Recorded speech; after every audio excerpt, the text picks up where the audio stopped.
साथियों नमस्कार, स्वागत है आपका अपने YouTube चैनल एग्जाम मित्र पर। मैं हाजिर हूँ आपके बीच एक और नई वीडियो के साथ। तो हरियाणा जीके की इस टेस्ट सीरीज के अंदर अपने 560 क्वेश्चन तक कर लिए थे और कल जाते जाते आपसे एक क्वेश्चन पूछा था कि वर्धन वंश का संस्थापक है वो कौन था। तो उसका जो सही उत्तर है वो है पुष्यभूति। वर्धन वंश का संस्थापक है, उसका नाम था पुष्यभूति। ये उसका सही उत्तर है। चलिए शुरू करते हैं आज की वीडियो अपने क्वेश्चन नंबर 561 से। तो महाभारत से रिलेटेड अपने क्वेश्चन चल रहे थे। तो देखते हैं अगला क्वेश्चन क्या है कि अश्वत्थामा के ब्रह्मास्त्र से श्री कृष्ण ने उत्तरा के गर्भ में जिस बालक की रक्षा की थी उसका क्या नाम था। उसका नाम बताना है अपने को कि क्या था, किसकी रक्षा की थी। तो ऑप्शन देख लेते हैं।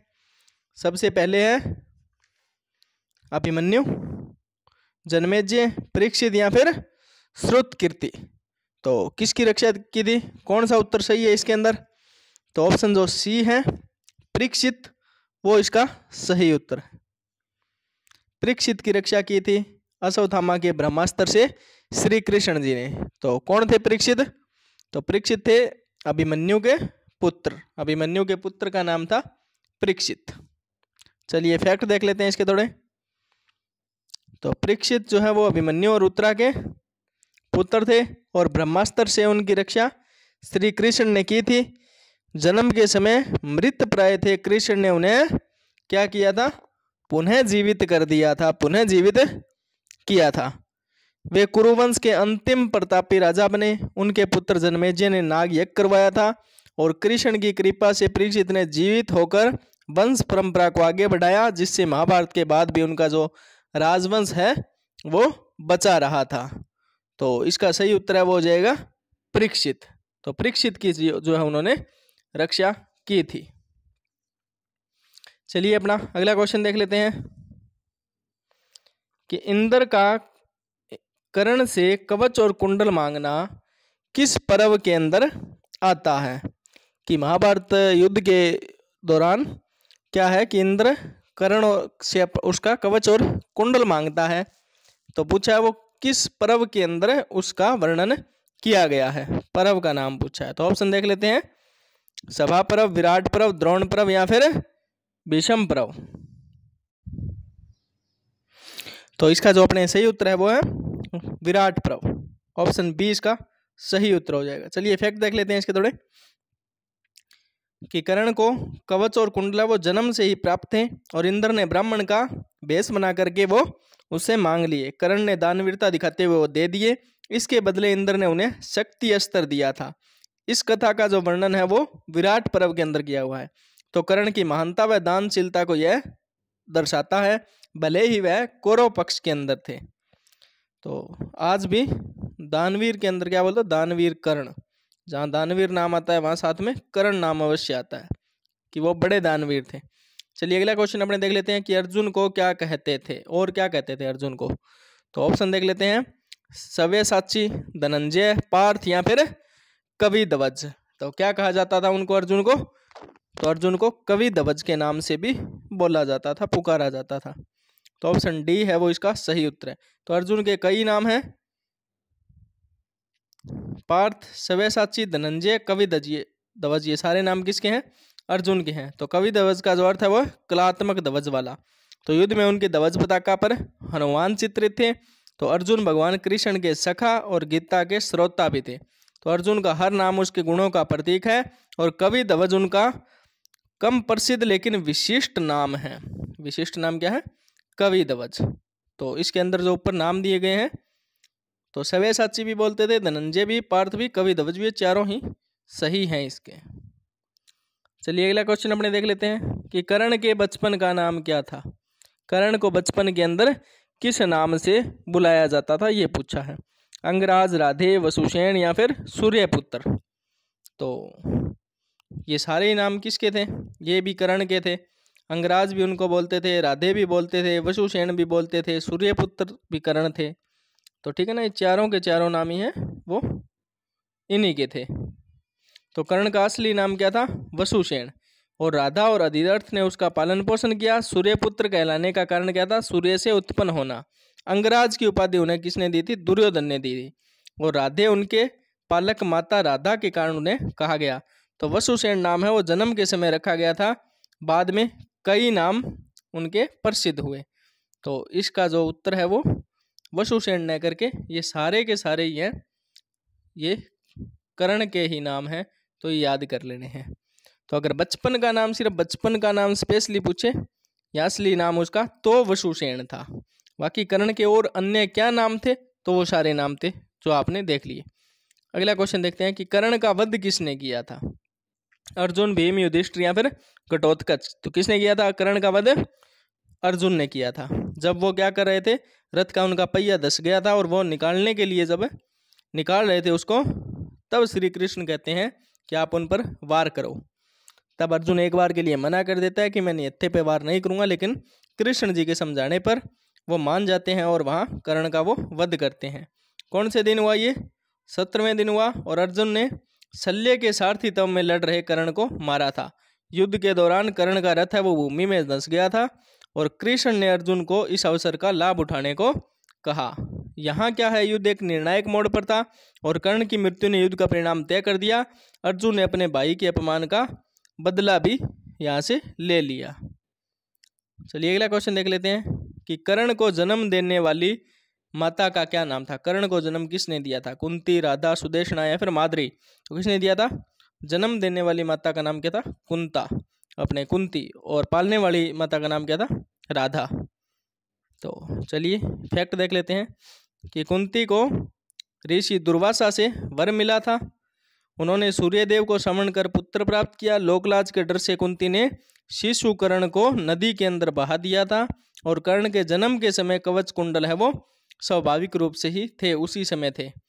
तो क्या है कि कुंती ने युद्ध से पूर्व अपने पुत्र होने का रहस्य है वो कर्ण को बताया। कर्ण कुंती और सूर्य के पुत्र थे, लेकिन उनका पालन पोषण है वो राधा ने किया था।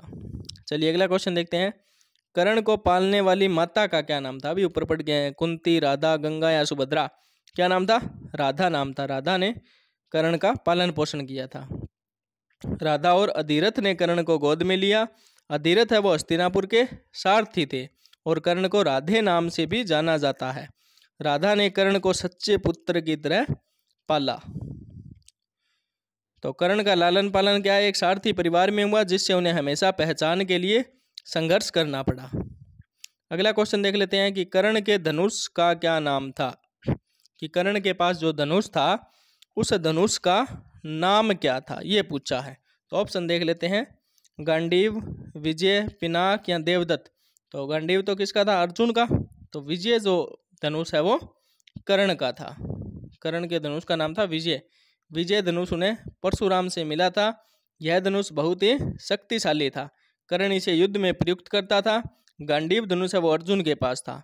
विजय नाम ही उसकी शक्ति और सफलता का प्रतीक भी था। चलिए अगला क्वेश्चन अपने देख लेते हैं कि अश्वत्थामा जो हाथी था उसे किसने मारा था? पूछा है कि अश्वत्थामा हाथी को किसने मारा था? अर्जुन, भीम, युधिष्ठिर या नकुल? तो किसने मारा था? भीम ने मारा था। अश्वत्थामा हाथी को भीम ने मारा था। और ये अफवाह फैलाई गई थी कि अश्वत्थामा मारा गया, अश्वत्थामा मारा गया। तो द्रोणाचार्य को ये लगता है कि उनके जो पुत्र हैं अश्वत्थामा, उनकी मृत्यु हो गई है। तो फिर वो शस्त्र छोड़ देते हैं, वहीं त्याग देते हैं और इस मौके का फायदा उठा करके पांडव जो है वो द्रोणाचार्य का वध कर देते हैं। तो द्रोणाचार्य को धोखे से मारने की योजना बनाई गई। हाथी का नाम अश्वत्थामा था। भीम ने उसे मारकर युधिष्ठिर से अश्वत्थामा मारा गया कहलवाया। युधिष्ठिर ने झूठ नहीं बोला, मगर बात अधूरी थी। उन्होंने सिर्फ इतना बोला कि अश्वत्थामा मारा गया, ये नहीं बोला कि अश्वत्थामा हाथी मारा गया या फिर कोई अश्वत्थामा इंसान मारा गया। तो इस रणनीति ने से द्रोणाचार्य ने शस्त्र त्याग दिए और फिर धृष्टद्युम्न ने उन्हें मार दिया था। चलिए अगला क्वेश्चन देखते हैं कि कृष्ण के विराट पर्व रूप का वर्णन है वो गीता के किस अध्याय के अंदर है? तो किस अध्याय में है? 7वें, 9वें, 11वें या 12वें? तो वो 11वें अध्याय के अंदर कृष्ण के विराट रूप का वर्णन किया गया है गीता के अंदर। तो अर्जुन के अनुरोध पर श्री कृष्ण ने विराट रूप दिखाया था। इस रूप में संपूर्ण ब्रह्मांड दिखाई दिया। सभी देवता, राक्षस और युग जो है वो इस रूप में सम्मिलित थे। यह अध्याय वो विश्वरूप दर्शन योग भी कहलाता है। विश्वरूप दर्शन योग विराट रूप का दर्शन अर्जुन के संदेहों का अंत करता है। उन्हें जो युद्ध लड़ने से पहले संदेह था कि मेरे सारे जो सामने लड़ रहे हैं वो अपने हैं, उनसे मैं युद्ध कैसे करूं, तो उसके जितने भी शक संदेह सारे इस विराट रूप के दर्शन से दूर हो जाते हैं और गीता का मुख्य संदेश जो है वो सुदृढ़ करता है यह विराट रूप है। चलिए अगला क्वेश्चन देखते हैं कि दुशाला के पति का क्या नाम था। तो दुशाला कौन थी? कौरवों की बहन थी, एकमात्र इकलौती बहन थी। तो उसके पति का नाम पूछा है, जयद्रथ, शकुनी, अश्वत्थामा या विकर्ण। तो क्या नाम था दुशाला के पति का? जयद्रथ, जयद्रथ नाम था। चलिए फैक्ट देख लेते हैं कि दुशाला है वो धृतराष्ट्र की इकलौती पुत्री थी और उसका विवाह सिंधु देश के राजा थे जयद्रथ, उनसे हुआ था। जयद्रथ ने अभिमन्यु को चक्रव्यूह में घुसने दिया लेकिन बाहर नहीं निकलने दिया। अर्जुन ने जयद्रथ का वध किया था। बाद में अर्जुन शपथ लेते हैं, जब अभिमन्यु को धोखे से मारते हैं तो अर्जुन शपथ लेते हैं कि कल का सूरज है वो जयद्रथ नहीं देख पाएगा, मैं उसका वध कर दूंगा। और ऐसा ही होता है, सूर्यास्त से पहले अगले दिन वो जयद्रथ का वध कर देते हैं। दुशाला की शादी के माध्यम से कौरवों ने सिंधु राज्य से गठबंधन जो है वो किया था। चलिए अगला क्वेश्चन अपने देख लेते हैं। कौरवों व पांडवों के गुरु कौन थे? कृपाचार्य, परशुराम, द्रोणाचार्य या फिर व्यास? तो कौन थे? द्रोणाचार्य, गुरु द्रोण थे उनके। तो इनके नाम पे आज क्या है, पुरस्कार भी है ना खेल के अंदर, द्रोण पुरस्कार। तो द्रोणाचार्य थे वो कौरवों और पांडवों के गुरु थे, लेकिन वो युद्ध के अंदर किससे लड़ते हैं? कौरवों से की तरफ से लड़ते हैं। दोनों पक्षों को उन्होंने युद्ध कला सिखाई। अर्जुन जो है वो उनके प्रिय शिष्य थे। वे भरद्वाज ऋषि के पुत्र थे और युद्ध में कौरव पक्ष में वो सेनापति बने थे। तो गुरु द्रोणाचार्य ने निष्पक्ष होकर सभी राजकुमारों को धनुर्विद्या है वो सिखाई थी। अगला क्वेश्चन देखते हैं कि गांधारी ने कितनी बार अपने आंखों की पट्टी हटाई थी? तो कितनी बार हटाई थी ये पूछा है। 1 बार, 2 बार, 3 बार या कभी नहीं हटाई? तो उन्होंने 2 बार जो है वो अपने आंखों की पट्टी हटाई थी। तो गांधारी ने विवाह के बाद स्वयं आंखों पर पट्टी बांध ली थी। क्यों? क्योंकि धृतराष्ट्र थे, उन्हें भी दिखाई नहीं देता था, वो जन्म से ही देख नहीं सकते थे। तो एक बार धृतराष्ट्र की मृत्यु के बाद एक बार दुर्योधन के लिए उन्होंने पट्टी हटाई थी। एक बार धृतराष्ट्र की मृत्यु के बाद और एक बार जब दुर्योधन के लिए उन्होंने पट्टी हटाई थी। दुर्योधन के शरीर को लोहा जैसा कठोर बनाने के लिए उन्होंने पट्टी हटाई थी, मगर वह पहले ही वस्त्र पहन चुका था जिससे जंगा है वो उसकी बच गई और बाकी जो उसका शरीर था सारा लोहे जैसा कठोर बन गया। तो गांधारी का यह कृत्य उनके तप और त्याग का प्रतीक माना जाता है। अगला क्वेश्चन देखते हैं कि भीम का पुत्र कौन था इनमें से? घटोत्कच, अभिमन्यु, जनमेजय या नकुल? तो कौन था? घटोत्कच भीम का पुत्र था, घटोत्कच। अभिमन्यु कौन था? अर्जुन का पुत्र। जनमेजय कौन था? तो वो थे अभिमन्यु के पौत्र यानी परीक्षित के बच्चे। और नकुल कौन थे? ये भीम के भाई थे। पुत्र कौन थे? घटोत्कच। ऑप्शन ए जो है वो इसका सही उत्तर है। भीम और राक्षसी हिडिंबा का पुत्र था घटोत्कच। तो घटोत्कच अद्भुत मायावी योद्धा था। महाभारत युद्ध में कर्ण ने शक्ति अस्त्र से मारा था। उसकी मृत्यु है वो अर्जुन की रक्षा हेतु हुई, यानी जो कर्ण को था एक ऐसा अस्त्र प्राप्त था जो एक बार चलाने पर वो व्यर्थ नहीं जाता था, कभी भी बिना शत्रु की जान लिए वो वापस नहीं आता था। तो क्या है कि कर्ण ने उसे अर्जुन के लिए बचा कर रखा था और सभी जो पांडव थे ये जानते थे कि अगर वो कर्ण अस्त्र छोड़ते हैं तो वो अर्जुन की जान ले लेंगे। तो क्या होता है कि सभी उस समय घटोत्कच जो भीम है वो घटोत्कच को कहते हैं कि आप यहाँ आतंक मचाएं। ये वो क्या करते हैं, अपना शरीर विशाल कर लेते हैं और जितनी भी कौरव सेना है उसे नष्ट करने का प्रयास करते हैं। तो दुर्योधन के बार बार आग्रह करने पर कर्ण जो है वो अस्त्र घटोत्कच पर चला देते हैं। तो वहाँ घटोत्कच जो है उसका अंत हो जाता है और अर्जुन वहाँ बच जाते हैं। तो घटोत्कच ने कौरवों की सेना पर अत्यंत कहर ढाया था और उसके बलिदान ने अर्जुन को बचा लिया। अगला क्वेश्चन देखते हैं कि चक्रव्यूह में अभिमन्यु को कितने महारथियों ने मिलकर मारा था? तो कितने महारथी थे जिन्होंने मिलकर के और अभिमन्यु को चक्रव्यूह के अंदर मारा था?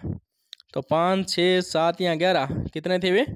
6 थे जिन्होंने मिलकर अभिमन्यु को मारा था। तो अभिमन्यु है वो चक्रव्यूह में घुसना जानता था पर निकलना नहीं। जयद्रथ ने अन्य पांडवों को प्रवेश करने से रोक दिया और अभिमन्यु को अकेले अंदर जाने दिया।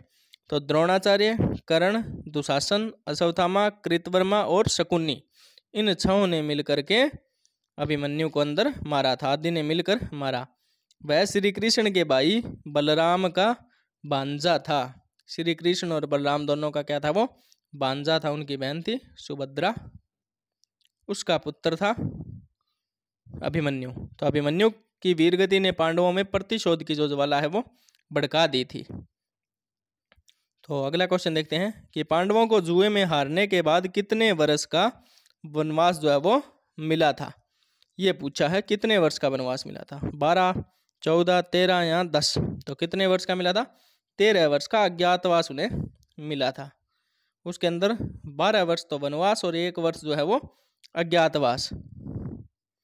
कि 12 वर्ष तो आप कहीं भी घूम सकते हैं, वनवास में रहेंगे, जंगल के अंदर रहेंगे, और अंतिम 1 वर्ष के अंदर कौरव है वो उन्हें ढूंढने का प्रयास करेंगे, लेकिन उन्हें अपनी पहचान छुपानी पड़ेगी। अगर वो ढूंढ लेते हैं तो वापिस यही क्रम रहेगा, 12 वर्ष का वनवास और 1 वर्ष का अज्ञातवास।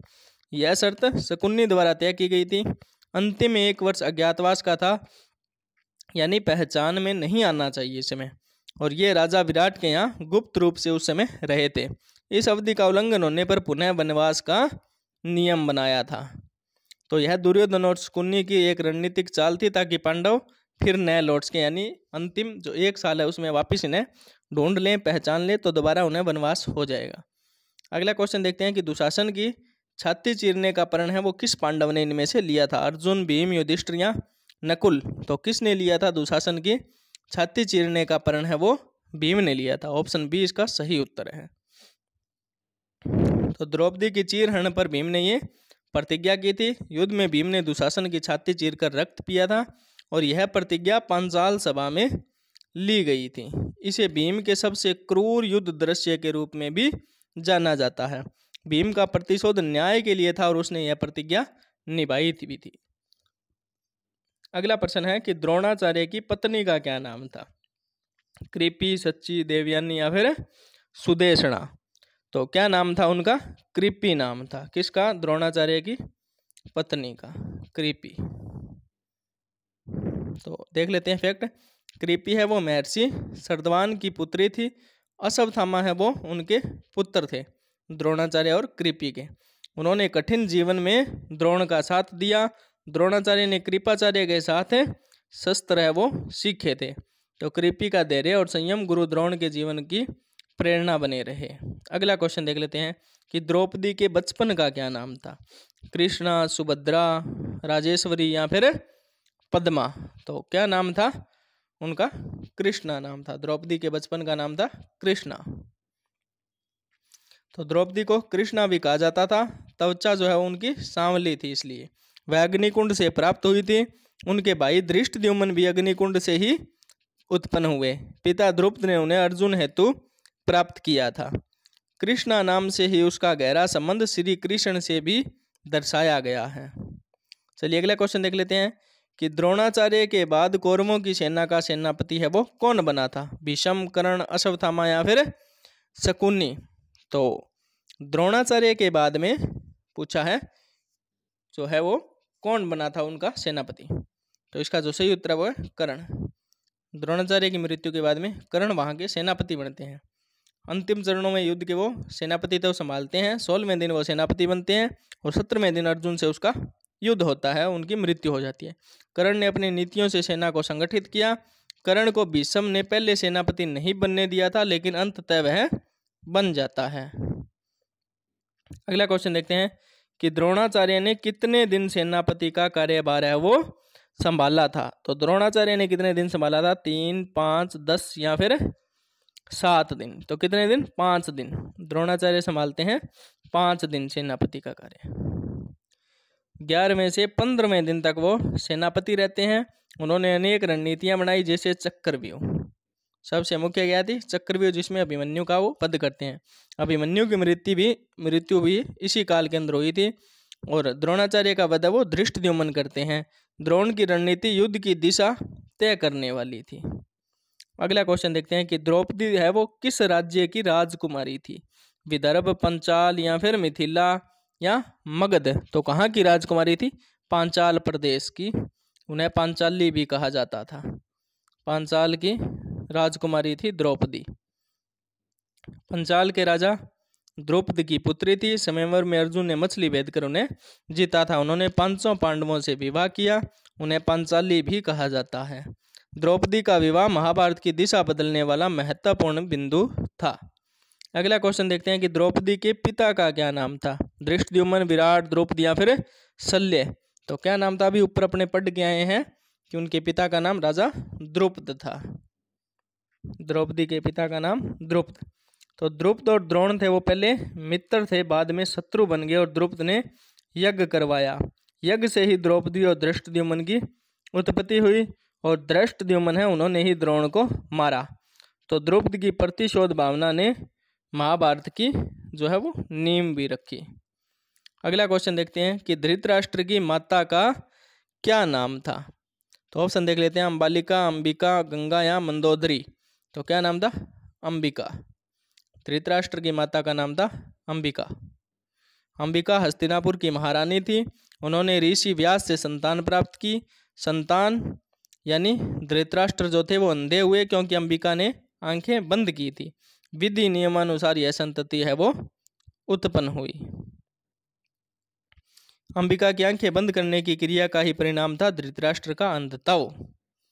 चलिए अगला क्वेश्चन अपने देख लेते हैं कि द्रौपदी का विवाह पांडवों से किस पर्व के अंदर वर्णित है? तो आदि पर्व, सभा पर्व, वन पर्व या विराट पर्व। तो किसके अंदर है वो? वन पर्व के अंदर है। द्रौपदी का विवाह क्या है? वन पर्व के अंदर। महाभारत के वन पर्व में द्रौपदी के 500 पांडवों से विवाह का विस्तार है। कुंती के वचन के अनुसार यह निर्णय हुआ। यह विवाह नीति और धर्म का गूढ़ विषय रहा। श्री कृष्ण ने इसे युक्ति संगत भी ठहराया, नहीं सही ठहराया था। द्रौपदी का बहुपतित्व एक अनूठी है वो घटना रही जिसे धार्मिक दृष्टि से समर्पण का प्रतीक भी माना गया। अगला क्वेश्चन देख लेते हैं कि भीष्म पितामह का वास्तविक नाम है वो इनमें से क्या था? तो वास्तविक नाम क्या था? विक्रांत, देवव्रत, शांतनु या गंगापुत्र। तो उनका वास्तविक नाम था देवव्रत। गंगापुत्र भी उन्हें बोलते थे ना भीष्म पितामह को, तो उनका वास्तविक नाम है वो देवव्रत था। वो गंगा और शांतनु के पुत्र थे। अपने पिता के प्रेम के लिए आजीवन ब्रह्मचर्य व्रत उन्होंने अपनाया, तब उन्हें भीष्म कहा गया। युद्ध में इच्छा मृत्यु का वरदान भी उन्हें प्राप्त था। तो भीष्म का त्याग और संकल्प उन्हें सबसे महान चरित्रों में गिनाता भी है। अगला क्वेश्चन देखते हैं कि देवव्रत की माता का क्या नाम था? तो देवव्रत की माता का क्या नाम था? गंगा, अंबा, सत्या या फिर शकुनी। तो क्या नाम था? गंगा। गंगा पुत्र भीष्म। शांतनु ने गंगा से विवाह किया। गंगा ने 7 संतानों को जन्म के बाद जल में विसर्जित कर दिया था। 8वें को यानी देवव्रत जो भीष्म पितामह थे उन्होंने उन्हें जीवित रखा। गंगा ने देवव्रत को शिक्षा देकर वो स्वर्ग लौट गई। तो गंगा का त्याग और विवेक जो है वो देवव्रत को महान योद्धा बनाने में सहायक सिद्ध होता है। अगला क्वेश्चन अपने देख लेते हैं, क्वेश्चन नंबर 588 कि युद्ध के कौन से दिन कर्ण की मृत्यु होती है? 14वें, 15वें, 16वें या 17वें दिन। तो कौन से दिन होती है? 17वें दिन कर्ण की मृत्यु होती है। 16वें दिन वो सेनापति बनते हैं और 17वें दिन अर्जुन उनका वध कर देते हैं। युद्ध के दौरान रथ का पहिया फंसा था और श्री कृष्ण ने उस समय कर्ण पर वार करने का संकेत दिया। तो कर्ण की मृत्यु धर्म और अधर्म के मध्य द्वंद्व का जो है वो एक बड़ा उदाहरण भी है। तो पांडवों व कौरवों की सेना का अनुपात क्या था? तो 11:7, 10:7, 7:11 या 9:12। तो पांडवों की सेना थी 7 अक्षौणी और कौरवों की थी 11 अक्षौणी। तो 7:11 जो है वो इसका सही उत्तर होगा। पांडवों की सेना थी 7 अक्षौणी, कौरवों की 11। तो श्री कृष्ण ने पांडवों को केवल परामर्श और अर्जुन का सारथ्य दिया। पांडवों की सेना छोटे होते हुए भी विजयी रही थी। सत्य और नीति के पक्ष में छोटी सेना भी विजय प्राप्त कर सकती है। इस चीज़ से यहाँ सीख मिलती है। तो भीम ने किसकी भुजाएं उखाड़कर प्रतिज्ञा पूरी की थी? कर्ण, दुशासन, शकुनी या जयद्रथ। तो उन्होंने दुशासन की जो भुजाएं उखाड़ करके अपनी प्रतिज्ञा है वो पूरी की थी। दुशासन ने द्रौपदी का चीरहरण किया था, तो भीम ने प्रतिज्ञा की थी कि वह उसकी भुजाएं उखाड़ेगा। और युद्ध में यह प्रतिज्ञा भी पूर्ण कर ली गई। उसी के रक्त से चूड़ामणि भी उन्होंने बनवाई। भीम की यह क्रिया प्रतिशोध और धर्म रक्षा का प्रतीक थी। तो ये थे आज के अपने 30 क्वेश्चन। आप कमेंट बॉक्स के अंदर ज़रूर बताइएगा कि आपको ये क्वेश्चन कैसे लगे, और अगर अच्छे लगे तो आप वीडियो को लाइक कीजिएगा, कमेंट कीजिएगा और चैनल को अपने सब्सक्राइब कीजिएगा। तो आज का जो अपना क्वेश्चन है वो है कि कुरुक्षेत्र का नाम हरिक्षेत्र जो है, कुरुक्षेत्र का एक नाम हरिक्षेत्र है, वो किस ग्रंथ के अंदर है, किस पुराण के अंदर, किस ग्रंथ के अंदर है वो दिया हुआ है। हरिक्षेत्र नाम किस ग्रंथ के अंदर दिया गया है। तो ये थे आज के अपने 30 क्वेश्चन। कल मिलते हैं एक और नई वीडियो के साथ, तब तक के लिए जय हिंद जय भारत।